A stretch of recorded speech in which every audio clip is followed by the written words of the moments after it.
Hey guys, we're back with Chapter 8 of The Time Machine by H.G. Wells. In the last chapter, the time traveler was noticing something really eerie was going on. And at night, all the people, the Eloi, all went inside and stayed in large crowds to avoid something. Chapter 8. Down the Bad Place. I was afraid to turn, clenching my hands. I stared back into the glaring eyeballs. Suddenly, I remembered the Eloi's strange terror of the dark, but I refused to let it overpower me. I conquered my fear a bit and stepped forward. "What are you, anyway?" I said harshly. I put out my hand and touched something soft. The eyes shifted and white shape ran past me. With my heart in my mouth, I turned to see a weird little ape-like figure. It had held down peculiarly as it ran across the sunlit space behind me. It stumbled against a stone block, and in a minute was hidden in a black shadow under another room. It went too fast for me to see the creature clearly, but I knew its body was dull, white and hairy, and it had strange, large, gray-red eyes. I couldn't tell if it moved on all fours or ran with its forearms held low.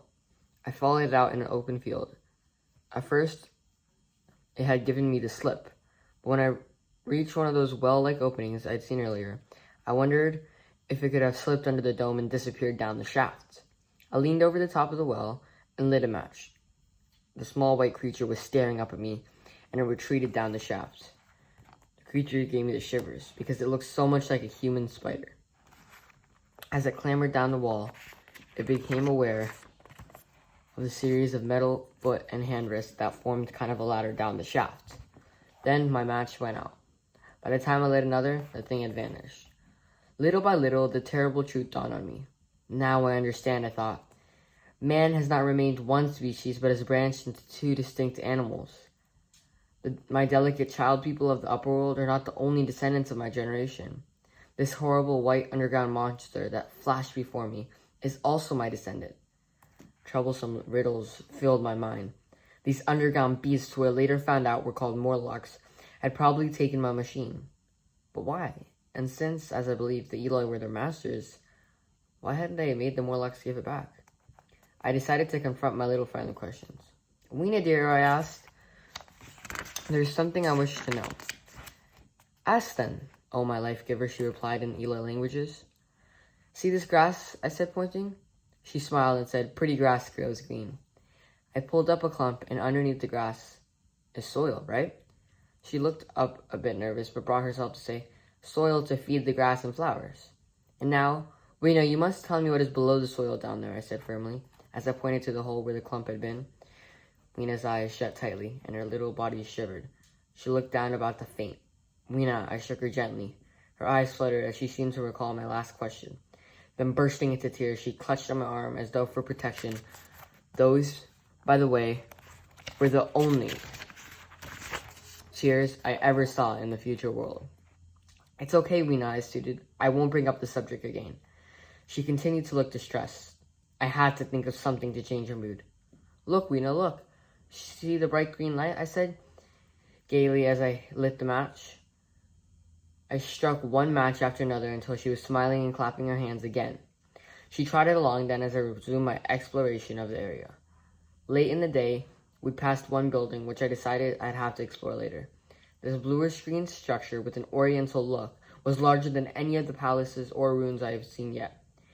I would have to check it out right then and there. But something else was nagging at me. Something I was trying to convince myself to do. "You must do it," I kept telling myself. But another voice within me kept fighting the idea, protesting. "Ugh, these Morlocks are disgusting." "You've still got to check one of those shafts," I told myself. "But their touch is so filthy cold," I said to myself in another voice. "All the same, you better do it now. Soon the moon will be going through its last quarter. With the sky darkened, there'll be more of these creatures around." Little Weena danced beside me to the well, but then when she saw me lean over the opening, she let out a pitiful cry. No, not look down there." "Who's looking?" "I'm counting on climbing down there." "No, forbidden to put hand in shaft. Shaft go from the bad place," she cried, pulling me away. "I've got to find my machine. Don't be so worried. Goodbye for now, little Weena." I kissed her and turned, but she continued to pull at me and shake with her hands. Shaking her off, I looked down the shaft. I would be going down about 200 yards by means of narrow metal bars, intended for smaller and lighter creatures than myself. I tossed my leg over the side and began my descent.